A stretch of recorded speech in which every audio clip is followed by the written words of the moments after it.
And we've got members at the Winnebago County Admin Building in room 303, and we have members on Zoom. We'll call to order, and we'll come with a roll call. Those on Zoom, Aaron Booker's on. Mr. Zintak? Mr. Zintak, can you hear us? Mr. Zintak? Yes, sir. There you are. Mr. Zintak is here. Fred Westcott? Here. Dorothy Red? Here. Dan Fellers?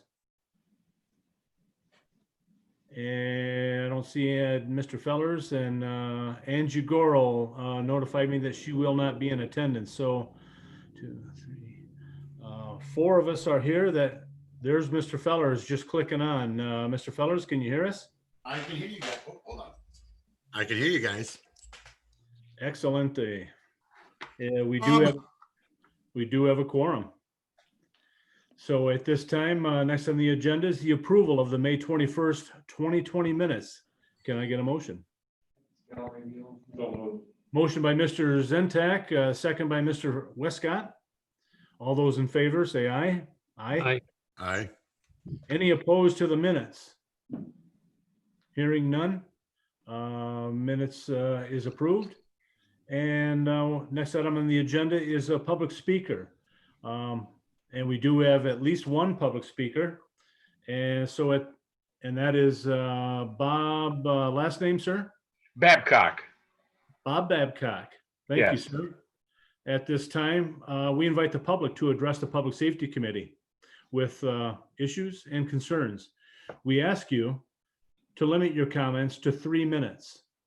Personal attacks or inappropriate language of any sort will not be tolerated.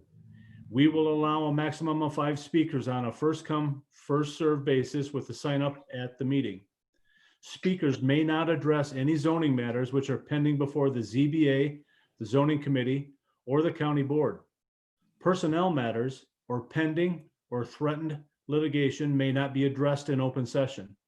An individual may speak a maximum of 3 times per calendar year on the same topic. This prohibition shall include the repetition of the same topic in a statement on what is purported to be a different topic. After acknowledgement by the chair, please stand and state your name. Thank you. Mr. Babcock, I don't believe you need to stand. You've already stated your name. We're good to go. Mr. Babcock, go ahead, sir. Thank you for attending. We appreciate it. Well, I appreciate your appreciation. I've been hearing from a lot of residents in different areas of the county and actually in different areas of the country about the pandemic and the concern that people have that so many people are walking around and not wearing masks. And indeed, we see some hot spots where people have chosen to go maskless. And unfortunately, people are dying. I don't think that there's anyone at this meeting or any other meeting that you've been to that really wants to die. But I've learned in talking with people in the Winnebago County Health Department, they confirmed what happened to a distant cousin of mine. Though wearing a mask, she got infected by somebody who was not wearing a mask. Fortunately, she did not die. But there are a lot of people with compromised immune systems, a lot of people at risk. And when you go shopping, I can guarantee you that any store that you go in, you're going to see people shopping without masks. And it puts not only the shoppers at the stores at risk, but also the staff, the people working there, the employees. I've had conversations with one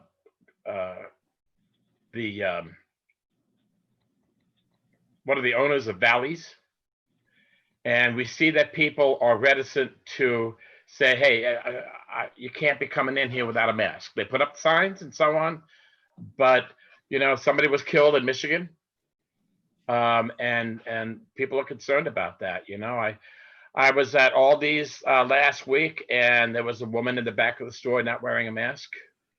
I was at Bally's, and coming out of Bally's, there was a couple going in with a young child, maskless. It's a public health risk. Now, I've learned that in Knox County in Tennessee, on July 1st, they passed an ordinance, and it went into effect that Friday, I understand. A $50 fine and 30 days in jail. The first warning, they were given a mask, and they were given a warning, and that was it, but you know how some people can be. But we need to have some sort of incentive because people are ending up dying because of the lack of consideration of those who feel that it's like a political thing or an abridgment of their freedom or something like that. My friend Peter Janko, who is the state central committee person, gave a copy of that Knox County article to Mike Madigan this afternoon and asked him to see about calling a special session of the legislature. And I'm at 3 minutes, or I have 3 seconds left. Let's give you 3 seconds, Mr. Babcock. Oh, okay. Well, so anyway, what I'm asking is for Winnebago County to follow the model, if you will, of Knox County, Tennessee, and see about doing an ordinance. And I sent Dorothy a copy of that ordinance, the rules. So thank you for your time. Thank you for listening. Very good, Mr. Babcock. Appreciate your input. It's always great when we hear the public stepping up and addressing their concerns. Thank you so much. Okay, next on the agenda is item E. It's authorizing the execution. Doesn't that figure? I get a phone call as soon as that comes in. Item E, authorizing execution of police services agreement between Winnebago County and the Village of McChesney Park. Is there anyone that would like to make more? Mr. Fellers? Motion by Mr. Fellers. Can I get a second? I've got Mr. Zintak as a second. We got a motion and a second. Any? I'm sorry? Mr. Fellers? Thank you. To be clear, is this finally the final resolution here? Is it the final agreement, or is this another extension? If I may, Mr. Chairman, Yes, this is the final agreement. I just want to make sure everyone has the proper copy because I think originally you did not receive the final one. It is also going to be presented. It's the same document that the McChesney Village is going to be presenting as well. Dave, are you on? Is Mr. Chapman on? Yeah. Oh. I'm on, Marilyn. Okay, did they get the final draft? Because I know originally you indicated the wrong draft had been sent out to committee members. Yeah, I sent it to Steve. I think the one that was attached was actually a red line version, but I don't know if Steve had a chance to. He called me and was going to try to make sure everybody had the final one. But to answer Mr. Feller's question, this has been passed through a couple of committees at the village, and I believe this is the one that's going to be voted on, as Marilyn said. Thank you, Dave. Thank you. Just to follow up then, of course, any significant changes between this agreement and the previous one? I have the red line copy here. It looks like the village is responsible for overtime pay and for excess staffing levels. Is there anything else that we need to specifically be aware of as it pertains to changes between last year's agreement and this year's agreement? Chief Saganik is on, and before I proceed with Chief Saganik, I see Mr. Arena is also on. Chief Saganik, did you receive the final? I believe I have it. I see that this was an amendment. It was just sent to me this afternoon. So, Chief, do you know much more about it? You know what? Actually, I brought Tammy with. She can talk about the only difference is between this contract and the previous contract is we've we parsed out a couple of different officers, for instance, the SRO officers who used to be part of the McChesney Park contract. We're gonna have a separate contract now with the Harlem School District for the SRO officers. In the past contract, the 911 services were part of the contract. As you know, we now have a separate 911 contract. So there's some small differences, but that's really it. And maybe Tammy could, if there's anything else. The only Thanks. other is, Thanks, Chief. Go ahead, Tammy Girl. the only other thing is, they would pay, in the previous contract, the total of the contract, they would divide it up into 12 equal payments. What they're gonna do for the current contract, the new contract, is labor and fixed operating expenditures will be divided up by 12 equal payments. And then I will invoice them quarterly for fuel, maintenance, overtime, and it'll be actual costs, so there won't be estimates in there. Great. Thank you, Tammy. Thanks for coming. Appreciate you being here. I know you do a lot of work with that as well. Are there any other questions? Mr. Arena? Thank you, Mr. Chairman. So Chief Saganik said it's basically the same as last year, or last contract. When we passed the last one, we were told then that contract was operated at a $200,000 loss to the county.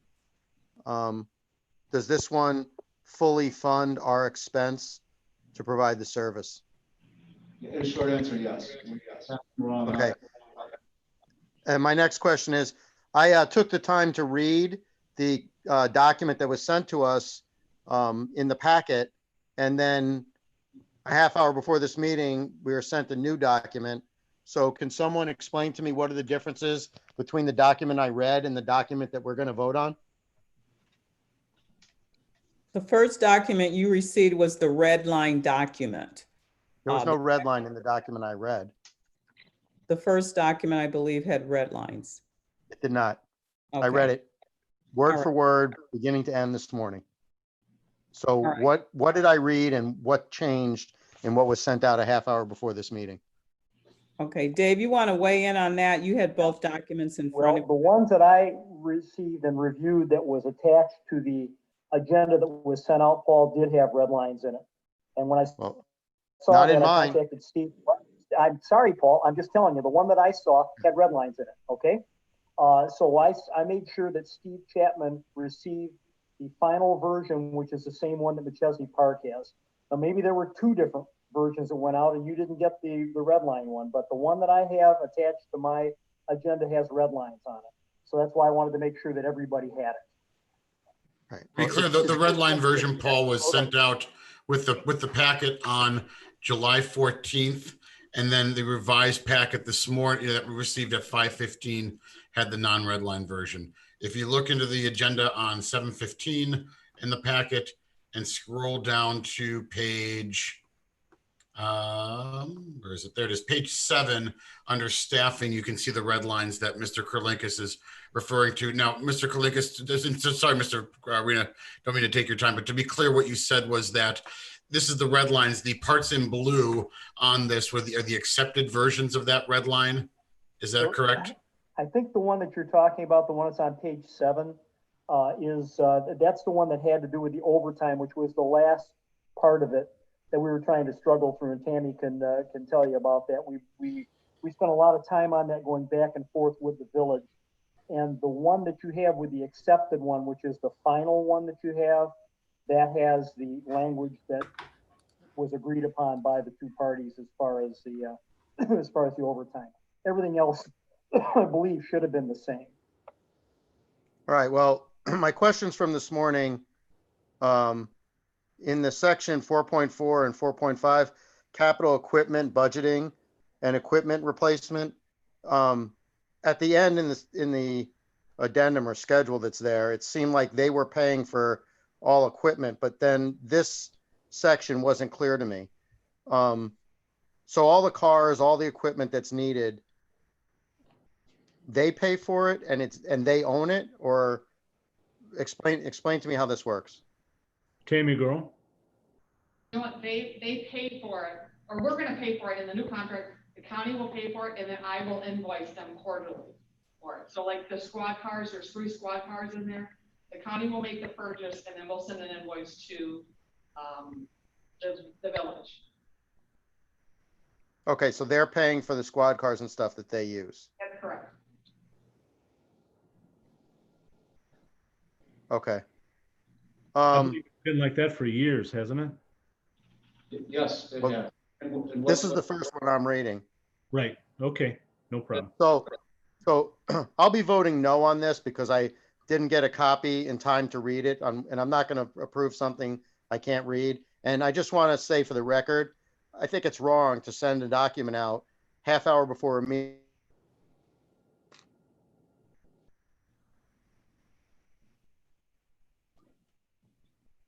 I didn't mute him. I didn't mute him. Your last 10 seconds were muted, Paul.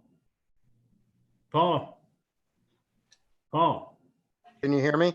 Yeah, there you are. Okay. Okay, and I was just commenting that I object to being sent a document a half hour before a meeting that we're supposed to vote on because it's impossible to read it and know what exactly you're voting on. So, so for that reason, I'm going to vote no until I have a chance to read the thing. Thank you. Thank you, Mr. Arena. Mr. Fellers? Thank you, Mr. Chairman. Mr. Kurlinkus, Mr. Gorel, I'm going to go back to you. Since the difference between the red line copy that we read when we received it on the 14th and the one today, is it simply was the red lines were accepted, or is there a substantive change to what was being redlined?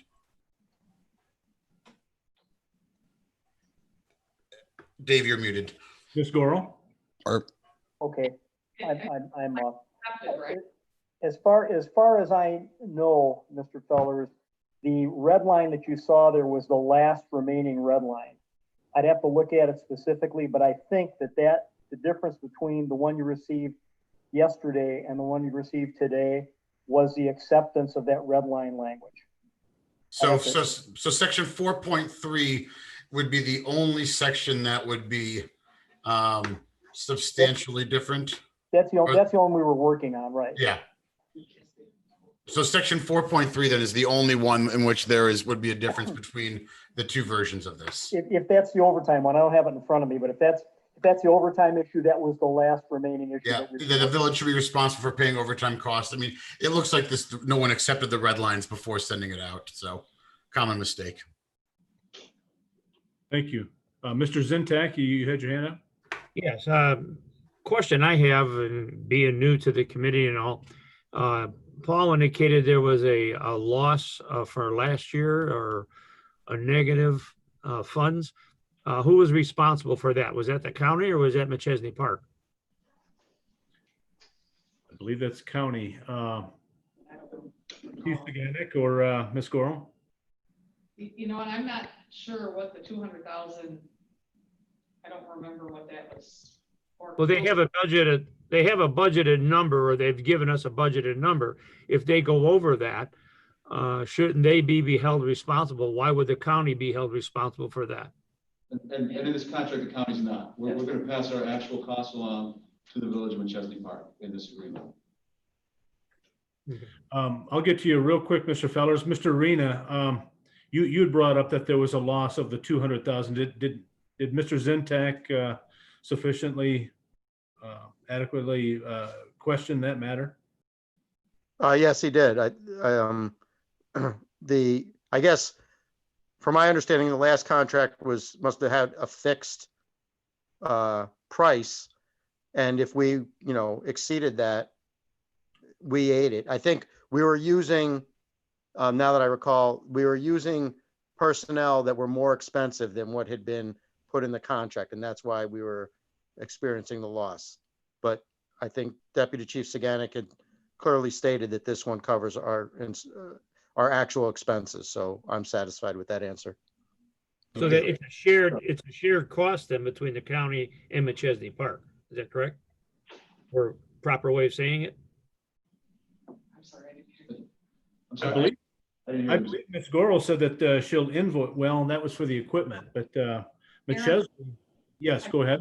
I think like in the last contract, what we did was we used, like there was 12 entry-level deputies and 8 level C, which would be a 3-year deputy. So Right. that's where the county was absorbing some more additional costs. This year, what we did was we did an average of all of our deputies, and we used that hourly rate. So that they are, and then anything, like the overtime was a fixed number in the budget for last year. This one will be actual overtime. It includes a halftime with all the benefits attached. So when they get the invoice, it will be actual. Okay. Hey, thank you. Mr. Fellers, No, thank you, Mr. Chairman. My question was answered. okay, any further discussion? We have a motion. I have a statement. Ms. Red, go ahead. Thank you. I'm looking at my emails and I didn't get the information. Can you tell me what happened? I'm unable to tell you why you didn't receive that. I guess we'll get with the chairman's office. She sends out the emails on this. I don't know, Ms. Red. I just don't have an answer on why you didn't receive that updated contract.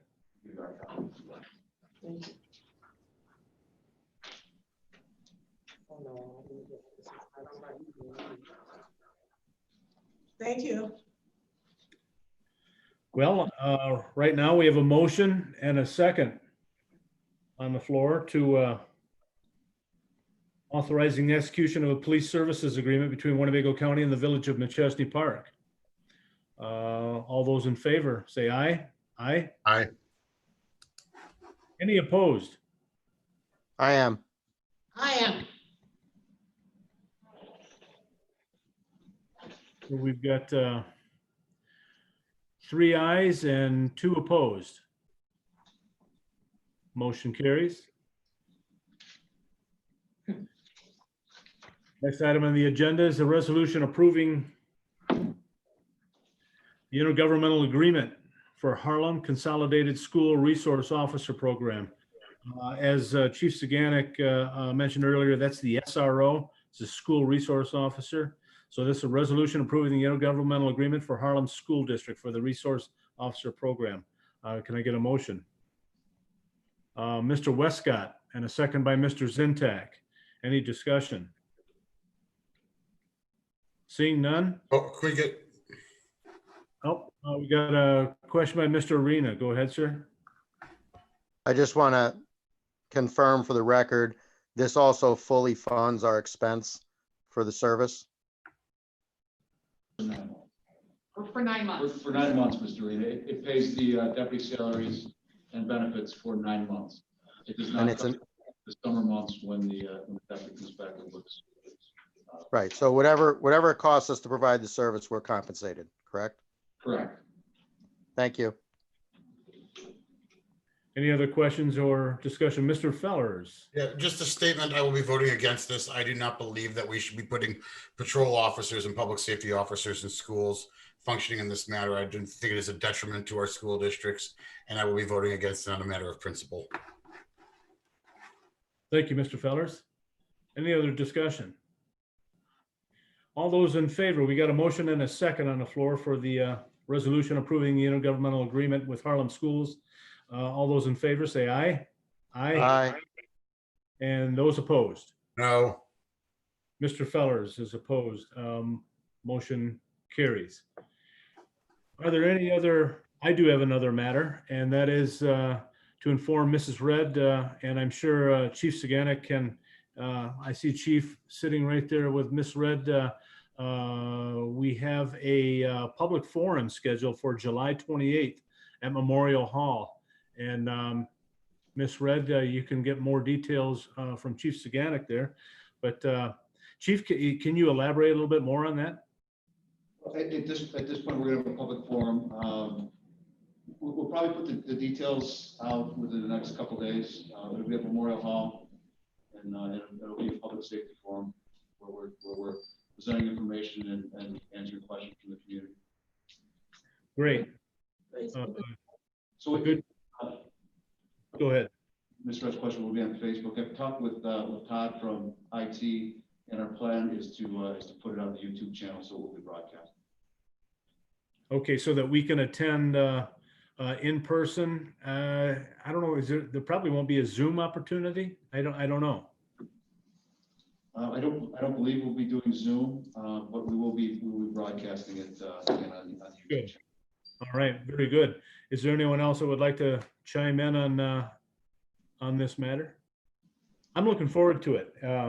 It'll be a good opportunity for the community to ask our police professionals about policies, procedures, concerns that the community might have, and how Winnebago County Sheriff's Department works. And Chief, do you think that there may be some Rockford Police personnel there, or Illinois State Police, or Park District, and so on?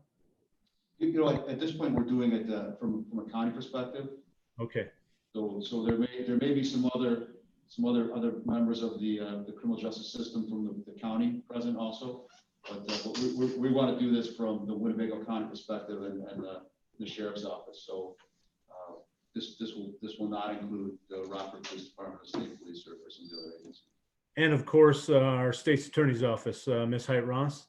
Yes, thank you, Chairman. I've been asked to participate and I've agreed to participate. I don't have all of the logistics, but I'm assuming that there will be proper spacing. Otherwise, I will ask to participate via Zoom. But I will be participating. Fantastic. I think absolutely our prosecutor's office is integral part of this discussion as well. Great. It's sounds like it's 2 weeks from last night, so we've got time to finalize things and make the public aware and so on. So again, yeah, the proper safety protocols will be number one priority to get this accomplished. Fantastic. Thanks, Chief, for working on that. Ms. Tammy Gorel, appreciate you attending tonight and keeping us informed on the contract and such. And State's Attorney, is there any other matters? Can I get a motion to adjourn? So moved.